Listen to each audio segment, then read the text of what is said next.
നമസ്കാരം. ഒമാനിലേക്ക് വരുന്നവർ പാലിക്കേണ്ട നിർദ്ദേശങ്ങൾ പുതുക്കി കസ്റ്റംസ് അതോറിറ്റി. കര, സമുദ്രം, വ്യോമയാന അതിർത്തികൾ വഴി വരുന്നവർക്കുള്ള പുതിയ നിർദ്ദേശമാണ് പുറത്തിറക്കിയിരിക്കുന്നത്. പണമോ മറ്റ് അമൂല്യ വസ്തുക്കളോ ഉണ്ടെങ്കിൽ അത് അധികൃതരെ അറിയിക്കുക. വെളിപ്പെടുത്തേണ്ട പരിധിയിൽ വരുന്ന വസ്തുക്കൾ ഉണ്ടെങ്കിൽ അത് പറയാൻ മടിക്കരുതെന്നും പുതിയ നിർദ്ദേശത്തിലുണ്ട്. 6000 ഒമാനി റിയാൽ പണം, ചെക്കുകൾ, സെക്യൂരിറ്റികൾ, ഓഹരികൾ, പേയ്മെന്റ് ഓർഡറുകൾ, അമൂല്യ ലോഹങ്ങൾ, സ്വർണം, വജ്രം, അമൂല്യമായ കല്ലുകൾ, 6000 റിയാലിന് തുല്യമായ കറൻസികൾ തുടങ്ങിയവ കൈവശം വെച്ച് രാജ്യത്തിലേക്കോ പുറത്തേക്കോ പോകുന്ന യാത്രക്കാർ ഇക്കാര്യം കസ്റ്റംസ് ഉദ്യോഗസ്ഥരോട് വെളിപ്പെടുത്തേണ്ടതാണ്. കസ്റ്റംസ് വെബ്സൈറ്റ് മുഖേന ഡിക്ലറേഷൻ നടത്താവുന്നതാണ്.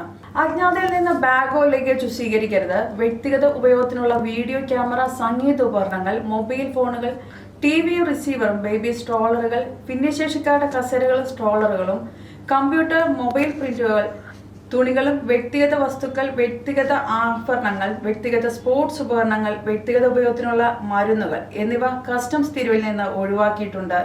മരുന്നുകൾ, മെഡിക്കൽ മെഷീനുകൾ, ജീവനുള്ള മൃഗങ്ങൾ, വളങ്ങൾ, കീടനാശിനികൾ, പ്രസിദ്ധീകരണങ്ങൾ, മാധ്യമ വസ്തുക്കൾ, MAG ട്രാൻസ്മിറ്ററുകൾ, ഡ്രോണുകൾ പോലുള്ള വയർലെസ് ഉപകരണങ്ങൾ, സൗന്ദര്യവർദ്ധക വസ്തുക്കൾ എന്നിവ കൊണ്ടുവരുന്നതിനും ബന്ധപ്പെട്ട അധികാരികളിൽ നിന്ന് അംഗീകാരം നേടണം.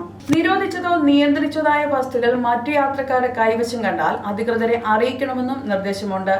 ആയുധങ്ങൾ, ലഹരി വസ്തുക്കൾ, സ്ഫോടക വസ്തുക്കൾ, ആയുധങ്ങളുടെ ആകൃതിയിലുള്ള കളിപ്പാട്ടങ്ങൾ, സൈനിക യൂണിഫോമിന് സമാനമായ വസ്ത്രങ്ങൾ, ആനക്കൊമ്പ് എന്നിവ അംഗീകൃത കസ്റ്റംസ് നിയമം അനുസരിച്ച് കയറ്റുമതി, ഇറക്കുമതി നിരോധിച്ചിട്ടുള്ള വസ്തുക്കളാണ്. ഈ നിയമങ്ങൾ ലംഘിക്കുന്നവർക്ക് കനത്ത പിഴ ഒടുക്കേണ്ടി വരും.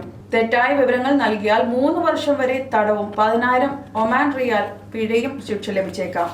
മറ്റൊരു വാർത്തയുമായി വീണ്ടും കാണാം. കൂടുതൽ വാർത്തകൾ അറിയാൻ പേജ് ഫോളോ ചെയ്യുക.